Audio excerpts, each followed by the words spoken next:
The ship carrying Earth's delegation moved slowly through the darkness of space. Inside, Ambassador Bora stood near the window and watched the stars pass by. She was 52 years old, with gray hair tied back in a simple knot. Her hands were steady, but her heart beat fast. Today, she would speak for all of humanity. The Galactic Council had finally agreed to hear Earth's request. For 200 years, humans had known they were not alone in the universe. Alien ships had visited Earth many times, studying the small blue planet and its strange people. But the aliens never stayed. They watched, they recorded, and they left.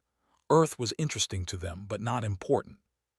Now everything was about to change, or so Bora hoped. The ship arrived at Nexus Prime, the capital world of the Galactic Council.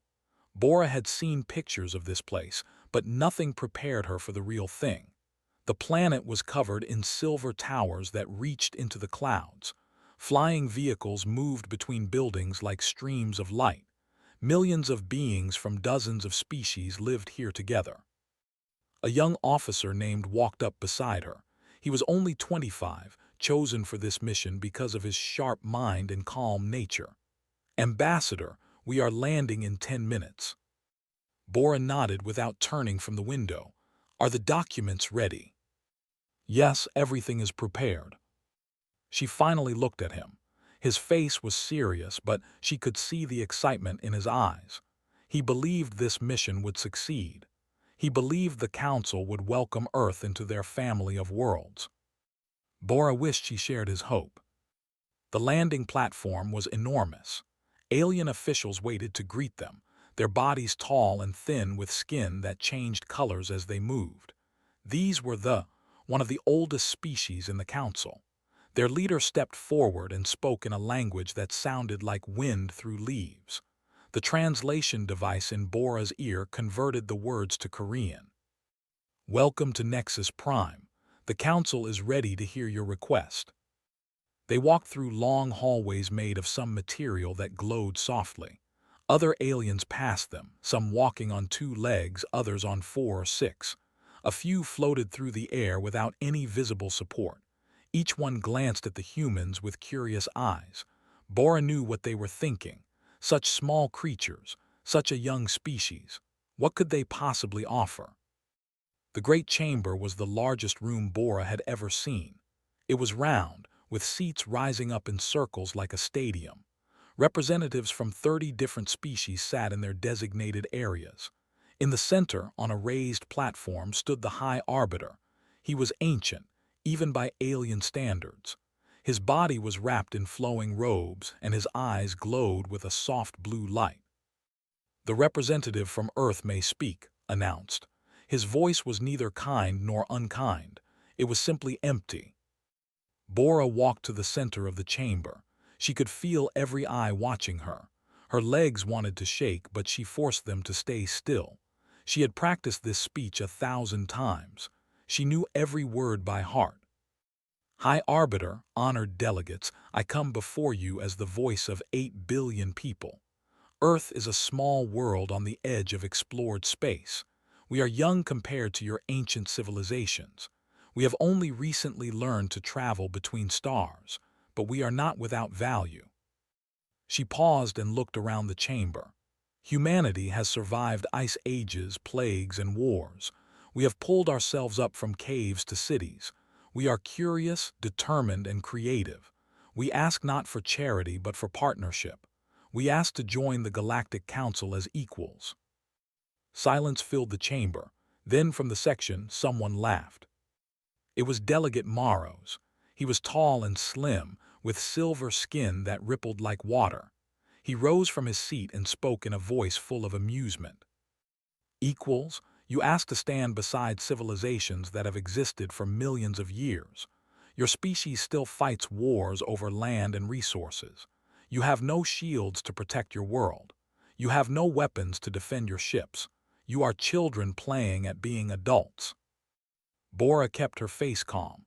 Every great civilization was young once. "Yes," Morrow said, walking down toward her. "But not every young species survives. The galaxy is dangerous, human. There are threats you cannot imagine. The Council exists to protect those who deserve protection. What can Earth offer in return? Before Bora could answer, Commander of the stood up. His body was covered in hard shell and his eyes were like black stones. I agree with Delegate Morrows. Humans are weak. Their ships are slow. Their technology is primitive.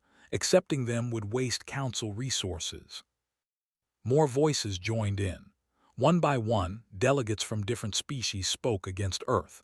Some were polite about it. Others were cruel. They called humans fragile, short-lived, and insignificant. They said Earth was too far from the center of the galaxy to matter. They said humanity would destroy itself long before it could contribute anything useful. Through it all, Bora stood silent and listened. Her face showed nothing, but inside, her heart broke with each word. Finally, High Arbiter raised his hand. The chamber fell quiet. "The Council has heard the arguments," he said. "We will now vote on Earth's petition for membership and protection." The voting took less than 1 minute. 28 species voted against Earth. 2 abstained. None voted in favor. Look down at Bora with those empty, glowing eyes. Earth's petition is, your species is declared pre-ascendant. You are forbidden from contacting Council worlds or entering protected space. This decision is final. The words hit Bora like physical blows. She had prepared for rejection, but not for this complete dismissal. Not for being told that humanity was not even worth talking to. Young stood at the edge of the chamber, his hands clenched into fists. His face was red with anger and shame. Other members of the delegation looked down at the floor, unable to meet anyone's eyes. Morrows smiled and spoke one last time. "Go home, human. Play with your little ships and your little weapons. The galaxy does not need you." Bora looked at him for a long moment. Then, slowly and deliberately, she removed the translation device from her ear. The Council would not understand her next words. They were not meant for alien ears. She spoke in Korean, her voice clear and strong. "We will remember this day. We will remember every word, and someday you will regret what you have done." She turned and walked toward the exit. Her delegation followed in silence. As they passed through the great doors, Bora did not look back. That night, Earth's ship left Nexus Prime. Ambassador Bora sent one final message to the Galactic Council. "Earth formally withdraws from all communications with the Council. Do not contact us again." The aliens laughed when they received the message. What could the humans do? Sulk in their corner of the galaxy, build their little ships. They would never be a threat. They would never matter. High Arbiter deleted the message without a second thought. On the ship heading home, found Bora sitting alone in the observation room. Tears ran down her face, but her jaw was set in a hard line. "What do we do now?" he asked quietly. She wiped her eyes and stood up. When she spoke, her voice was like iron. "We go home, we build, we grow stronger, and when we are ready, we come back." "How long will that take?" She looked out at the stars stretching endlessly before them. "As long as it takes, 30 years, 50 years, 100 years, it does not matter. Humanity does not forget." Earth went dark that day. The Council expected nothing. They received nothing. But in the silence, something was growing. The years after the rejection were hard for Earth. When Ambassador Bora returned home, she told the world what had happened. She did not hide the cruel words or the complete dismissal. She shared everything. At first, there was anger. People marched in the streets of every major city. They burned images of the Council symbol. They demanded revenge against aliens who had called them worthless. But anger without direction is just noise, and noise fades. Then came the sadness. The dream of joining a greater community of stars had died. Earth was alone, floating in a corner of the galaxy that no one cared about. Some people stopped looking up at the sky. What was the point? The universe had rejected them. But there were others who felt something different. They felt determination. General Park was 40 years old when the rejection happened. He had spent his life in the military, rising from a common soldier to one of Earth's highest commanders. He watched Bora's speech on a screen in his office, and when it ended, he did not cry or shout. He sat in silence for a long time thinking. Then he picked up his phone and made a call. "We need to meet," he said. "All of us, every military leader from every nation. It is time to stop fighting each other and start preparing for what comes next." It took 2 years, but made it happen. Old enemies sat at the same table. Countries that had pointed weapons at each other for decades agreed to work together. The United Earth Defense Force was born, with as its first commanding general.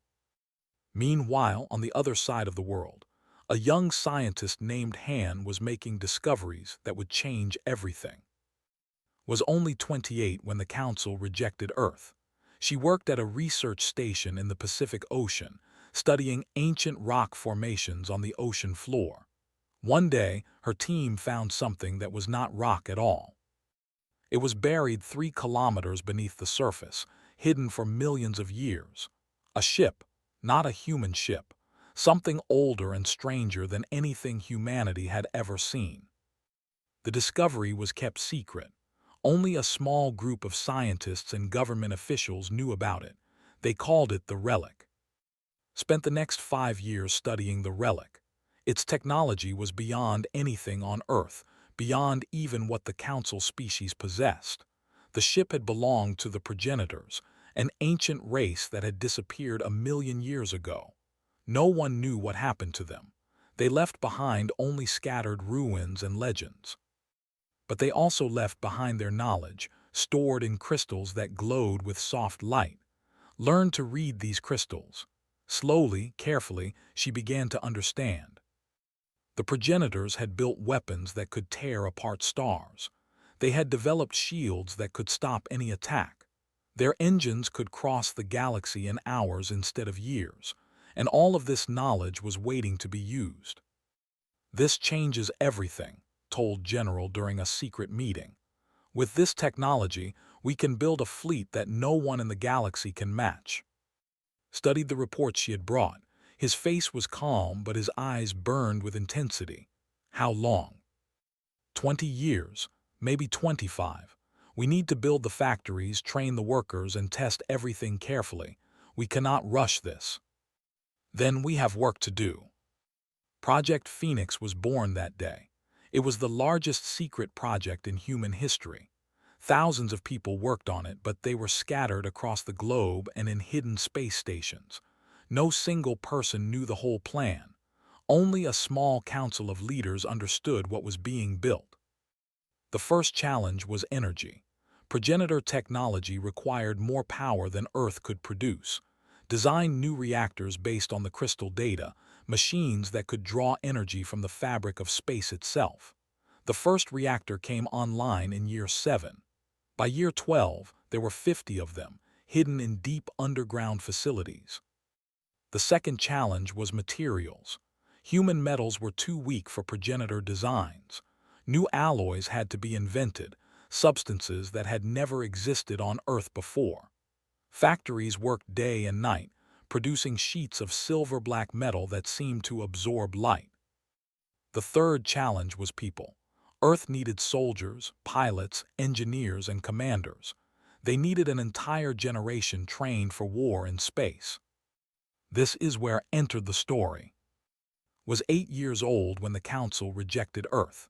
He remembered sitting with his mother, watching the broadcast on their small television. He remembered her tears, the way her hands shook as she held him close. "Why are they so mean?" he had asked. She could not answer, she just held him.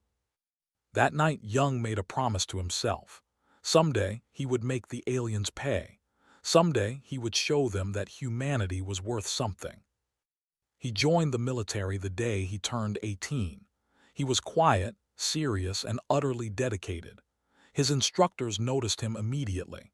He had a gift for strategy, an ability to see patterns that others missed. He rose through the ranks quickly, becoming a captain at 25 and a commander at 30. General saw something special in him. He brought into Project Phoenix and showed him what was being built. Stood in the secret shipyard looking up at the first completed warship. It was beautiful and terrible at the same time. Its hull gleamed silver-black, and its weapons glowed with soft blue light. The ship was called the Dawn, a simple name for a machine that could destroy worlds. "This is just the first," said, standing beside him. "There will be more, many more." "How many?" asked. 1,000. Turned to look at his commander. "You are building 1,000 of these." "We are building an answer," said. "An answer to everyone who called us worthless." Year after year, the work continued. New ships were built in secret stations scattered across the solar system. Pilots trained in simulators that recreated every possible battle situation. Scientists developed weapons that the Council had only theorized about. The Council sent surveillance drones to watch Earth. These drones returned corrupted or did not return at all. Earth had learned to hide itself, to create false images and misleading signals. The aliens saw what Earth wanted them to see: a quiet, primitive world slowly declining into irrelevance. By year 25, Earth launched its first faster-than-light vessel. It was a small ship, barely larger than a shuttle, but it crossed 10 light-years in a single hour. The technology worked. Captain commanded that first test flight. She was 32 years old, with sharp eyes and a calm voice that never wavered. When she returned to Earth, she brought data that confirmed everything had promised. "The engine performed perfectly," she reported to the Council of Leaders. "We are ready to build the fleet." By year 28, 50 warships patrolled the edge of the solar system. Their crews worked in shifts, maintaining perfect readiness. They trained for battles that might never come, preparing for a war they hoped to avoid. But deep down, everyone knew war would come, it had to. By year 30, the fleet was complete. 1,000 warships, each one carrying weapons that could break planets. 1,000 crews trained to perfection. 1,000 answers to the insult Earth had received. Admiral, now 40 years old with gray already appearing in his hair, stood on the bridge of the flagship. The ship had been renamed the Sovereign Dawn and served as its captain. Around him, the fleet waited in the darkness between stars, silent, patient, ready. Old Ambassador Bora, now 82 and near the end of her life, was brought aboard for this moment. She sat in a chair near the main, her eyes bright despite her age. "We have waited 30 years, said to her. "The fleet is ready, Earth is ready. What should we do?" Bora smiled, and for a moment she looked like the young woman who had stood before the Council so long ago. "Go back," she said. "Show them what we have become." Nodded, he turned to face where 1,000 ships waited for his command. "Set course for Nexus Prime. It is time to announce our return." The stars stretched into lines of light as the fleet jumped into faster-than-light travel. After 30 years of silence, humanity was going back. But they were not going to ask for anything this time. They were going to take what they deserved. The Galactic Council had almost forgotten about Earth. 30 years had passed since that small human delegation came begging for protection. 30 years since Delegate Morrows laughed in their faces and sent them away in shame. Most council members did not even remember the incident. Earth was a footnote in history, a minor embarrassment that quickly faded from memory. High Arbiter had grown even older in those 30 years. His body moved slower now and his glowing eyes had dimmed. But he still held power over the Council, still commanded respect from every species in the known galaxy. Today was special. The Centennial Summit, celebrating 100 years of the Galactic Accords. Representatives from 30 species gathered in the Great Chamber on Nexus Prime. They wore their finest clothing and displayed their most valuable jewelry. There were speeches about peace and cooperation, about the great achievements of Council civilization. Everyone congratulated themselves on building such a perfect system. Morrows, now a senior delegate for the, smiled as he listened to the celebrations. Life had been good to him since Earth's rejection. He had gained influence, wealth, and power. The memory of that human woman removing her translation device sometimes crossed his mind, but he always pushed it away. What did it matter? The humans were nothing. Commander of the SAT in the military section, his shell-covered body rigid with pride. His fleet was the strongest in the Council, 200 warships that patrolled the borders of protected space. No enemy had dared challenge thee in generations. The ceremony reached its final stage. Rose to deliver his traditional address, speaking of unity and the bright future ahead. His voice echoed through the chamber, and everyone listened with appropriate respect. Then the lights flickered. It was small at first, just a brief dimming that most people ignored.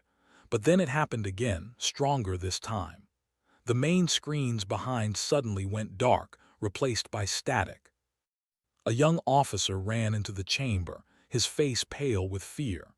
He pushed through the crowd, ignoring the angry protests, until he reached the High Arbiter. "Sir, you need to see this," he gasped. 1,000 unidentified vessels have entered the system. Stared at him. 1,000. That is impossible. No one has a fleet that large. They appeared from faster-than-light travel, all at once. Our sensors have never recorded anything like it. Commander stood up, his black eyes narrowing. "Show us." The screens came back to life, displaying the space around Nexus Prime. What everyone saw made the entire chamber fall silent. Against the blackness of space, a wall of ships stretched from one side of the view to the other. They were arranged in perfect formation, each vessel exactly the same distance from its neighbors. The ships gleamed silver-black, their hulls smooth and angular. Weapons ports glowed with soft blue light. And on every ship, painted in bright colors, was the same symbol. A circle of blue and green, representing a planet covered in oceans and forests. "Earth." "This is not possible," Moros whispered. His silver skin had turned pale gray. "Humans do not have this technology." But the evidence was right there on the screens. 1,000 warships, each one larger and more advanced than anything the Council possessed. They held their position with perfect stillness, like predators waiting for prey to make a mistake. The flagship moved forward from the center of the formation. It was enormous, easily twice the size of any vessel. Its name was visible on the hull, Sovereign Dawn. On the bridge of that ship, Admiral watched the Council world growing larger on his. His face showed no emotion. He had waited 30 years for this moment, and he would not waste it on anger or pride. Captain stood beside him, monitoring the tactical displays. "Admiral, the Council station is launching scanning beams. They are trying to analyze our ships." "Let them scan," said calmly. "I want them to see exactly what we have." In the great chamber, the scanning data appeared on auxiliary screens. Scientists from various species studied the numbers, their expressions growing more confused and frightened with each passing second. "These energy readings are impossible," one of them said. "Their power output exceeds our most advanced reactors by a factor of 50. The weapons' signatures match no known technology," another added. "I do not recognize the principles behind them." A third scientist, an ancient being with 4 arms and 6 eyes, let out a low moan of recognition. "I know these readings. I have seen them before, in old records from the exploration age. This technology matches the progenitors." Everyone who heard those words felt a chill run through their bodies. The progenitors were legends, almost myths.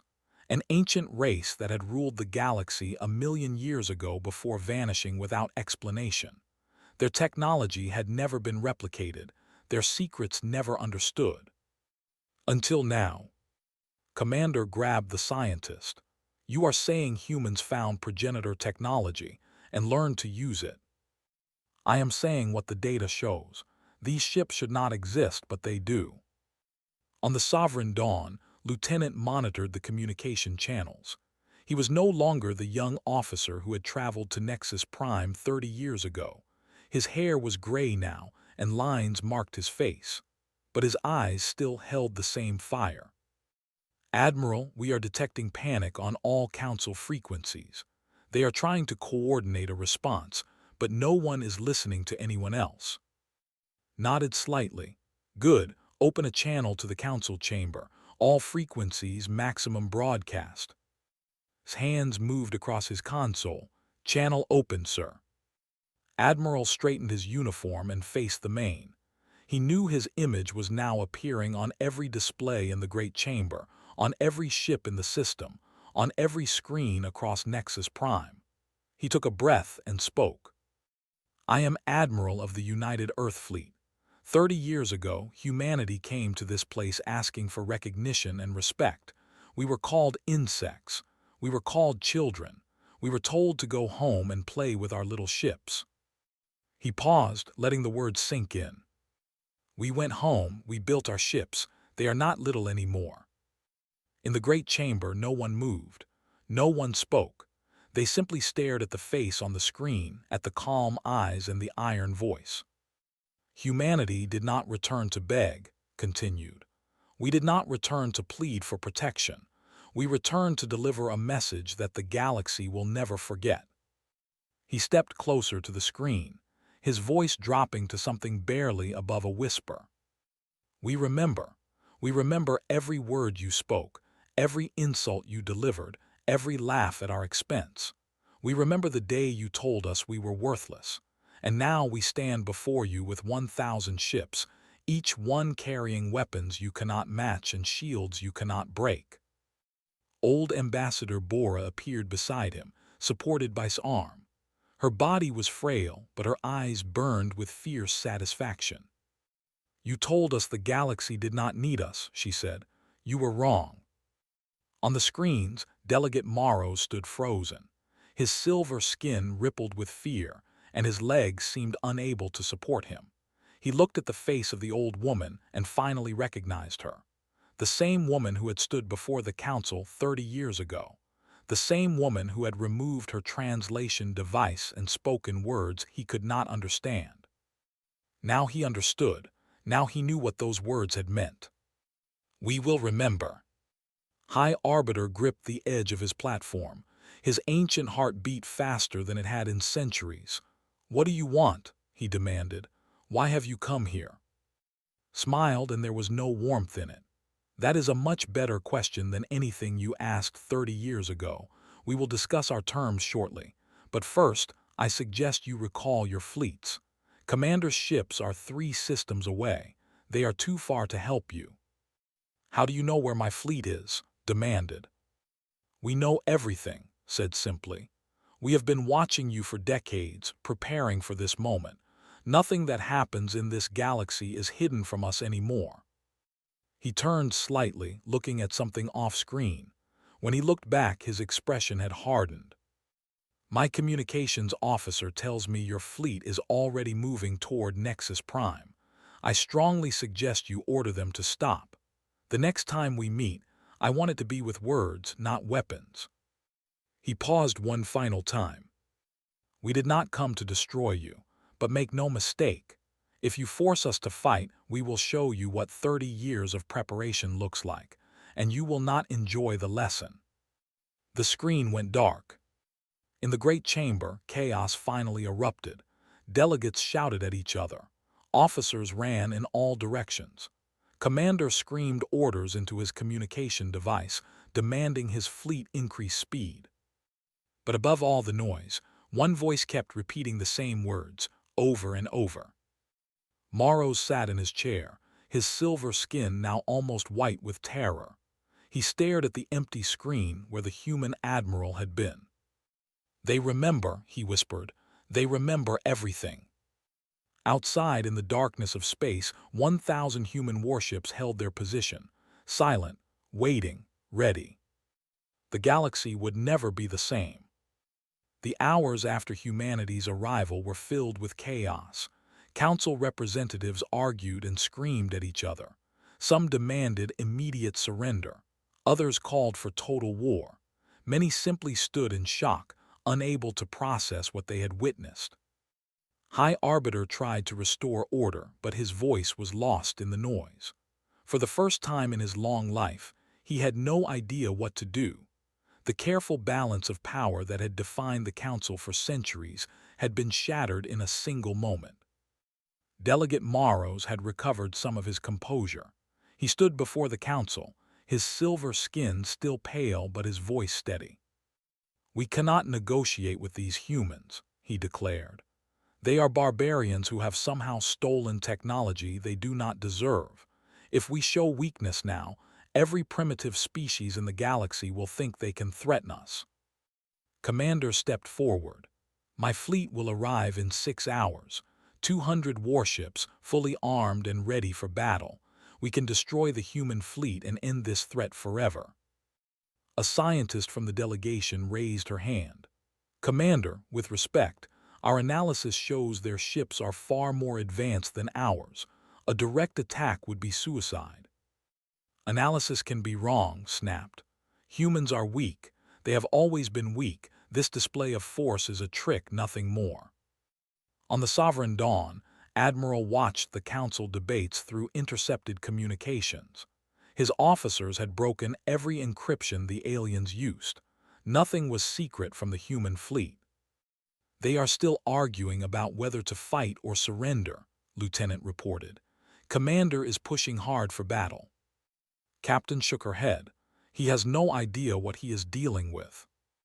"No," agreed. "He does not, but he will learn." Old Ambassador Bora sat in her chair, watching the data streams flow across the screens. Despite her age, her mind was still sharp. She had spent 30 years imagining this moment, and now it was finally happening. "What are your terms, Admiral?" she asked. "What will you demand from them?" Turned to face her. "Exactly what you asked for 30 years ago. Recognition, respect, a seat on the council with full voting rights, and something more." "What more?" "Reparations. They treated humanity like insects for 30 years. They blocked our ships from entering protected space. They us access to trade routes and technologies. Earth lost decades of potential growth because of their arrogance. They will pay for that." Bora nodded slowly. "It is fair, more than fair, considering what they did to us." Dr. Han entered the bridge. She was 63 now, her hair completely white but her eyes still sharp with intelligence.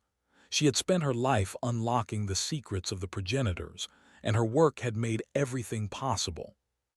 "Admiral, the Council scientists are going crazy trying to understand our technology. They have finally accepted that it matches progenitor designs, but they cannot figure out how we learn to use it." "Let them wonder," said. "Mystery is a useful weapon." 3 hours passed.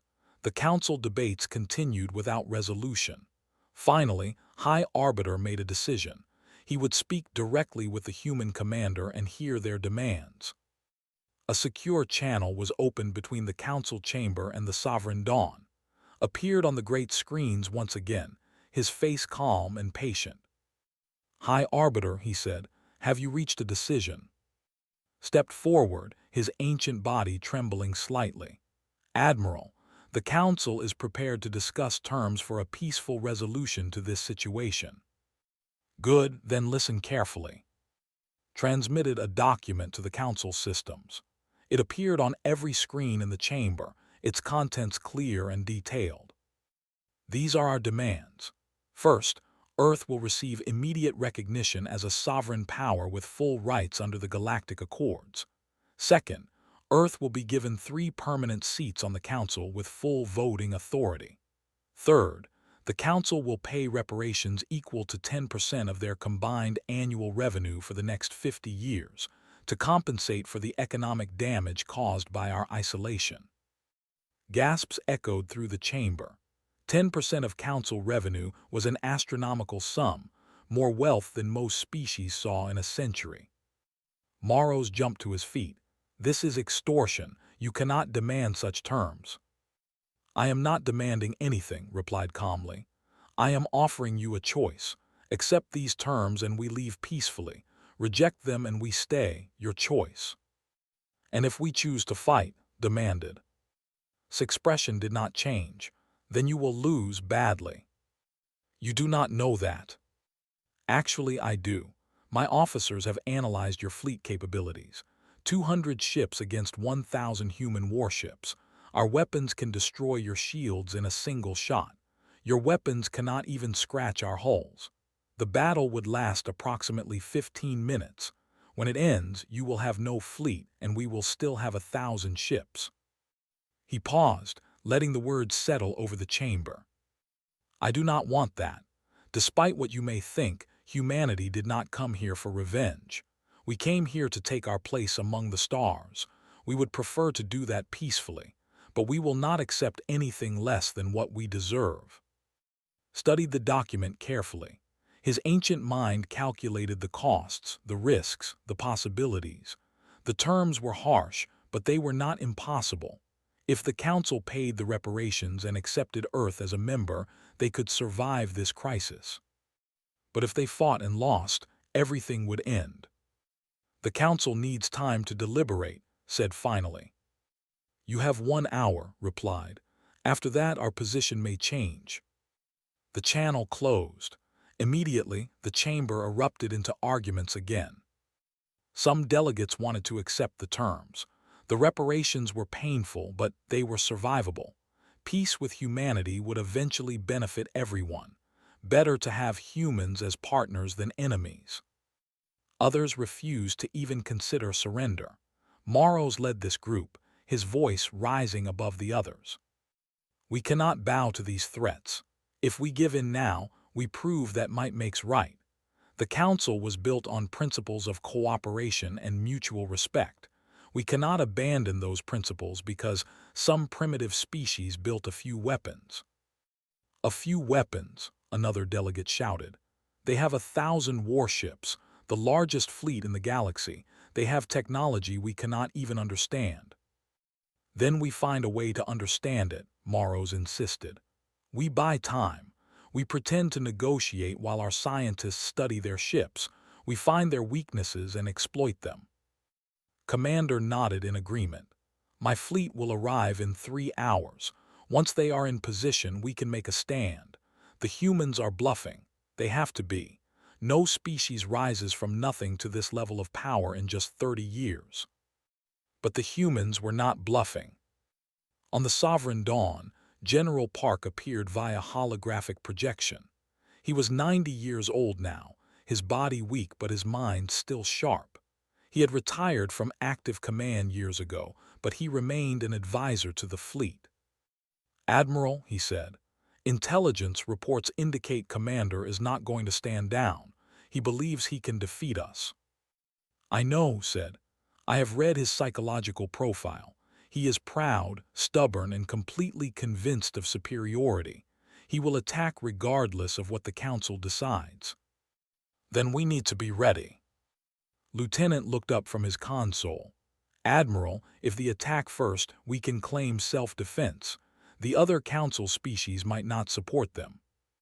That is a possibility, agreed. But I would prefer not to fight at all. Every death on either side is a waste. Turned to face him. Do you really believe peace is possible? Was silent for a long moment. I believe in giving them a chance. They had 30 years to prepare for our return. They wasted those years celebrating their own importance. That was their choice. Now they must live with the consequences.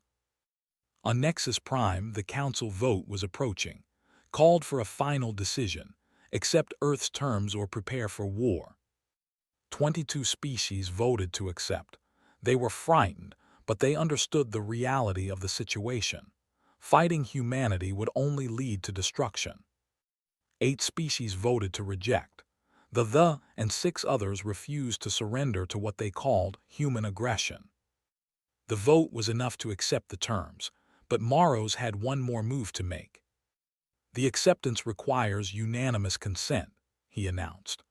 Under Article 7 of the Galactic Accords, any military action against a member species must be approved by all delegates. Since we are voting on whether to accept terms imposed under military threat, the same rule applies. Closed his eyes in frustration. Morrow's was technically correct. The old rules, written centuries ago, had never anticipated a situation like this. "Then we have no choice," said with satisfaction. "The vote fails. We reject the human demands."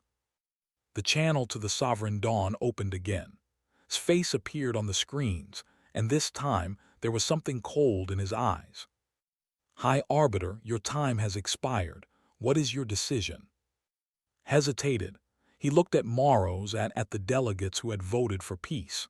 He had led the council for centuries, through crises and conflicts and challenges, but nothing had prepared him for this. "Admiral," he said slowly, "the council cannot reach a unanimous decision. Under our laws, your terms cannot be accepted." Showed no surprise. "I see. Then let me offer you some advice, High Arbiter. When Commander's fleet arrives, tell him to think very carefully before he gives any orders. The next few hours will determine the fate of everyone in this system." "Is that a threat?" "No, it is a fact." The channel closed for the final time. Ambassador Bora reached out and touched his arm. Her voice was soft but steady. "They have chosen their path. Now we must choose ours." Looked out at where the lights of Nexus Prime glittered against the darkness. "We wait," he said. "We give them every chance to avoid this. But when they cross the line, we show them exactly what humanity has become." In the depths of space, the fleet raced toward Nexus Prime. 200 warships, their commanders eager for battle. They had no idea what was waiting for them. History was about to change forever. The fleet emerged from faster-than-light travel in perfect formation. 200 warships, their dark hulls bristling with weapons. Commander stood on the bridge of his flagship, watching the human vessels on his screens. They were exactly where the reports said they would be. 1,000 ships, arranged in a wall between Nexus Prime and the approaching fleet. They had not moved since their arrival. They simply waited, silent and still. Second officer approached nervously. "Commander, should we attempt communication before engaging?" "No," said flatly. "Humans understand only strength. We will show them what power looks like." He activated the fleet communication channel. His voice carried to every ship under his command. "All vessels, this is Commander. The creatures before us have threatened our way of life. They have demanded that the Council bow to their aggression.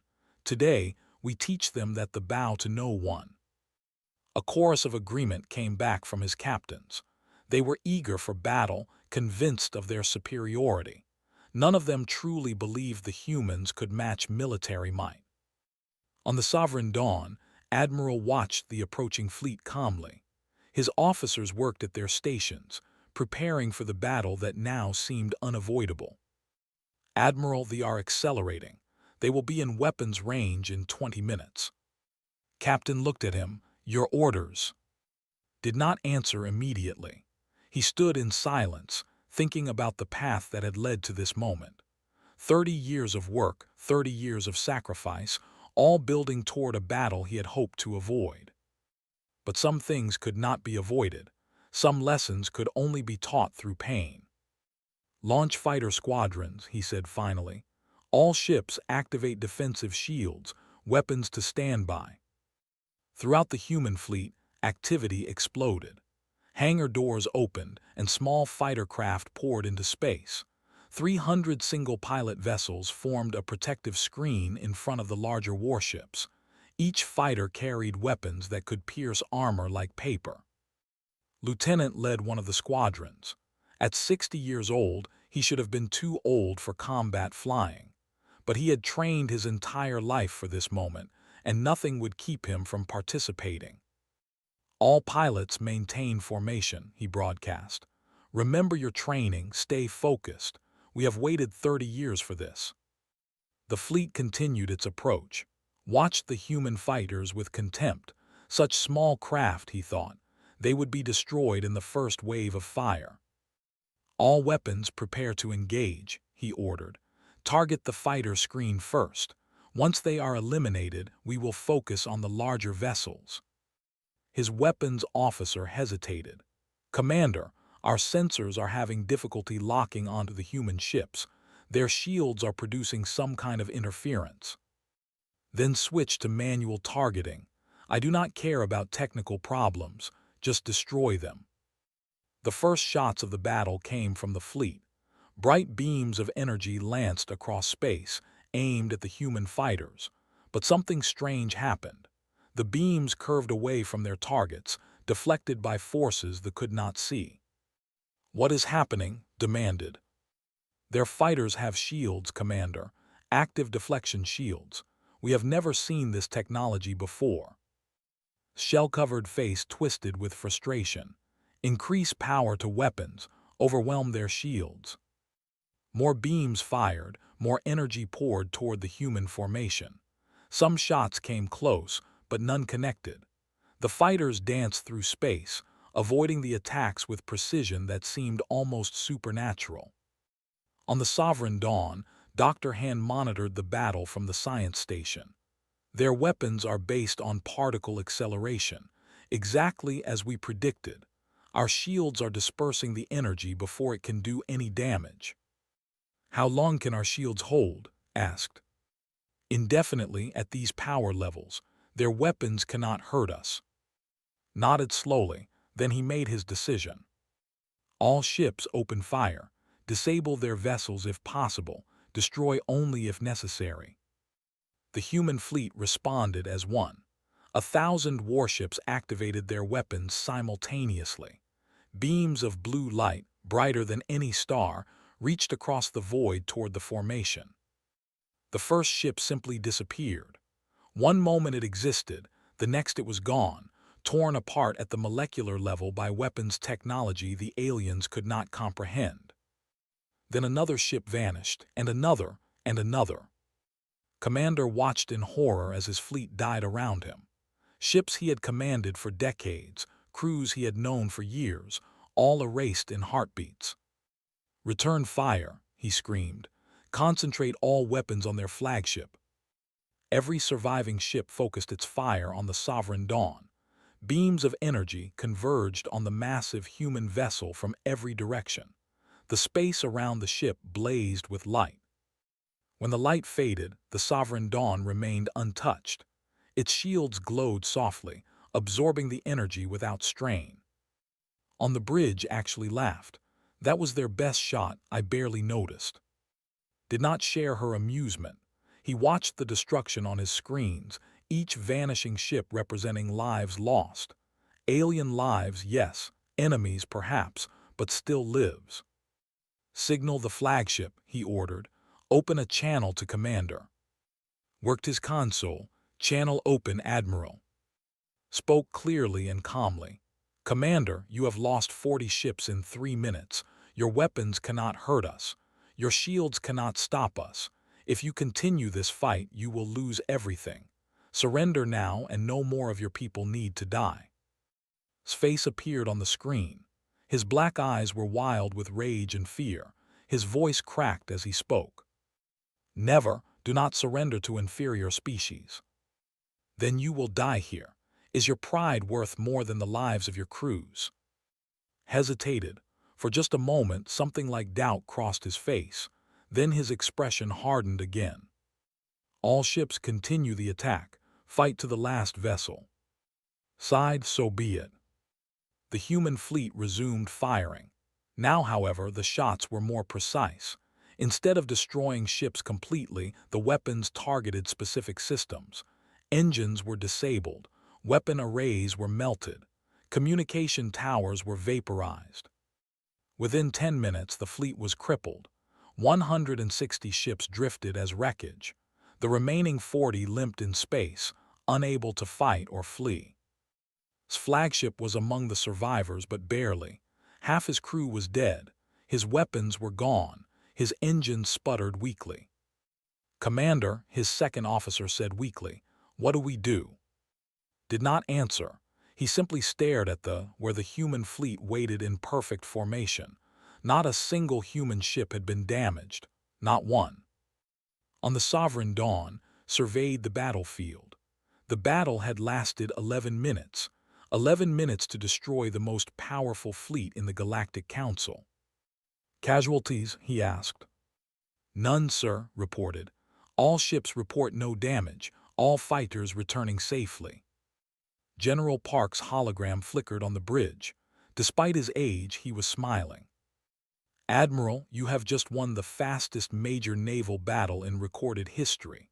The Council will have no choice but to accept our terms now. Perhaps, said, but first we need to deal with the survivors. He opened a channel to the crippled ships. His voice was not harsh or triumphant. It was simply tired. Vessels, this battle is over. Shut down your remaining systems and prepare to be boarded. Your wounded will receive medical treatment. Your dead will be returned to you with full honors. We are not monsters. We do not wish to humiliate you further. Lieutenant looked up from his console with surprise. Admiral, are you sure? They attacked us. They attacked us because they were afraid, said. Fear makes people do stupid things. We have proven our strength. Now we must prove our mercy. Otherwise, we are no better than they were 30 years ago. The survivors did not resist. One by one, their ships powered down and allowed human boarding parties to take control. Medical teams rushed to treat the wounded. Engineers worked to stabilize damaged reactors. Commander was brought to the Sovereign Dawn in chains. He expected execution or torture. What he found instead was Admiral waiting for him in a simple conference room. Sit down, Commander, said, gesturing to a chair. Remain standing. I will not sit with my enemies. We do not have to be enemies. That was always your choice, not ours. You threatened the Council. You demanded submission. We demanded recognition. We demanded respect. We demanded the things you us 30 years ago. Leaned forward. Tell me, Commander, if someone had humiliated your people the way you humiliated us, would you have forgotten? Would you have accepted being called worthless and moved on? Had no answer. He knew the truth.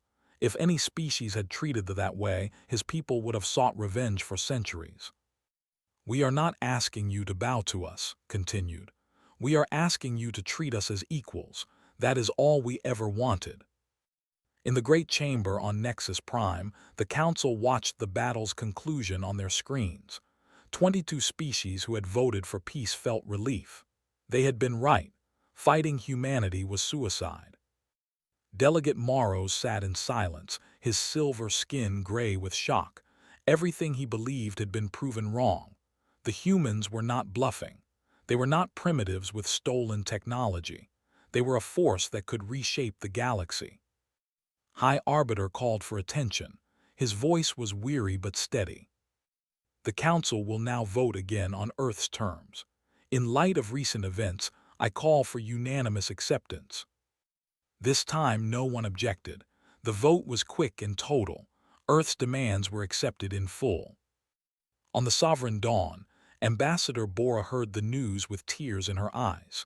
30 years of waiting, 30 years of hopping had finally ended. We did it, she whispered. We actually did it. Stood beside her, his face expressionless. The battle is won, but the real work begins now. We must prove that humanity deserves its place among the stars. Bora nodded weakly. Her old body was failing, but her spirit had never been stronger. We will prove it, she said. Generation after generation, we will show them what humans can become. Outside, in the darkness of space, 1,000 human warships kept their vigil. They had come for respect and won it through fire. Now they would earn it through peace. The galaxy had changed forever, and humanity was just getting started.